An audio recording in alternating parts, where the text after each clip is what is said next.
Hey guys, Steve Speck here with Exo Mtn Gear. In this short video today, we're just going to do the top 3 mistakes that we're seeing that kind of commonly pop up that we're seeing with customers calling back to us once they've already got their pack. And we're just going to cover that real quick for you guys to make sure that you're getting the best use out of the pack you can this fall when you're out there on your hunts. So the 3 things we're seeing the most are installing the NALGENE correctly, and this probably applies to the entire MOLLE system. It's just with the NALGENE, because you're putting a 3-pound weight in there with the full NALGENE. We're seeing guys have that come loose, and it's just because they're not installed correctly. The other one is I've just seen a handful of times people thinking they need to remove the lid to get the bag off of the frame. And the last one really just comes down to general fitting stuff. We just see a lot of guys really doing wild swings with the shoulder harness. So moving the harness up and down on the torso, trying to find that right fit. And the reality is 90% of guys, that should just line up here in these 2 middle slots. So yeah, we're gonna just cover all that stuff real quick for you. Make sure that you're getting the best use out of the pack this fall. We'll start with installing the NALGENE. It's really easy to do.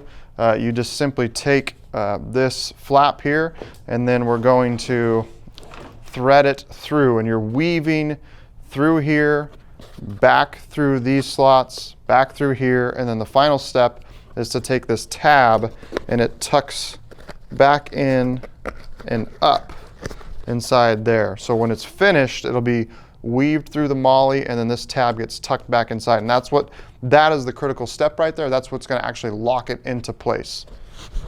So we'll do that real quick. So you just take this, start with the top slot, and you're just going to go through the first set like that. And then I like to pull it all the way tight, and then you just kind of got to take the pouch here, and we're going to weave through the next slot of holes and then pull that tight. And then you're going to go through the last 2 holes in the hip belt and pull that tight. So now you're left with this tab, and I think what some guys are doing is just taking it, tucking it in, and it's still pointing down. We want to take it and flip it so it's pointing up. So there's a little bit of plastic in here which provides some structure. So you're just going to bend that with your thumb and then push it up into there.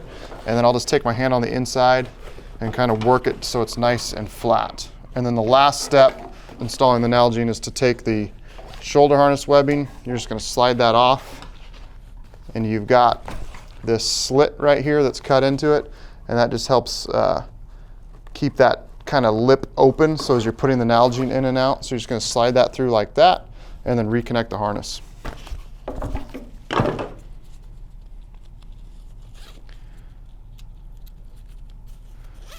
So that is the proper way to install the NALGENE. Once you do that, it's never going to come off. It's not going anywhere. It's just rock solid.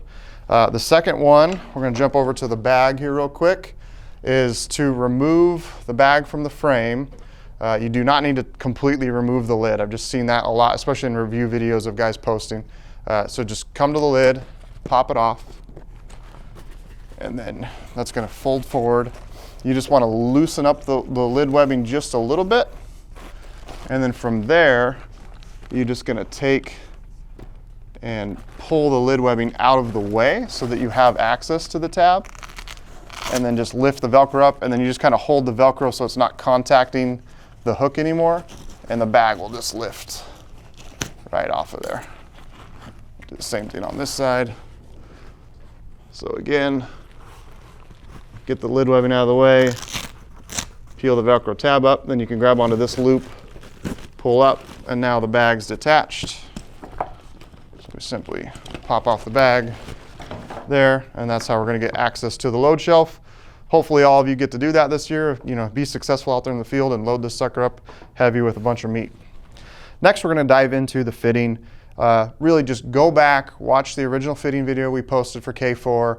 The one error we made in that is we didn't have a bag on the frame, and you want to make sure the bag's on the frame and there's 30 to 40 pounds in there, so you're getting kind of the proper sag. That weight just kind of sits differently when there's 30, 40 pounds. When the pack's empty, it's just naturally kind of sit up higher on you. So just cover the basics real quick. Just make sure you've already got the right belt size. You went to the website, looked at the sizing charts. You got the right belt size, and you got the right frame size. On the frame, Keep in mind that basically we want the top of the frame right about your ears, right? So we're getting a good amount of lift with the load lifters, but we're also not so low or not so high that we're having head clearance issues. So obviously we're hunting in the mountains a lot, we're stalking on the ground and crawling, and you need to be able to kind of look uphill. So we want to find that balance, right? We want enough frame height to get lift, not so tall that we're having head clearance issues. Once we've got those two figured out, it's the next step, and the only thing we have to do is get the shoulder harness, the torso adjustment set right on the frame for your body.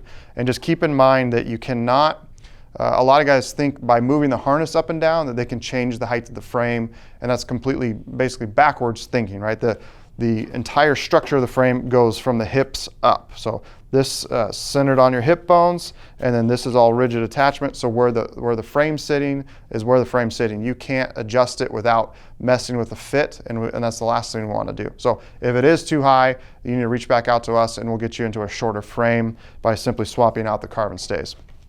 On the torso adjustment, the biggest thing we're seeing is guys do kind of wild swings with moving the harness up and down on the frame panel. You know, an average guy, pretty much I'd say 90–95% of guys, if I'm fitting them and they come in the office here, we always land on this third or fourth slot, right in the middle of the range. If you're all the way at the bottom or you're all the way at the top, then something's not correct.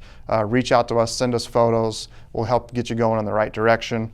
The most common thing we see is guys not loosening up the load lifters when they're doing the fitting.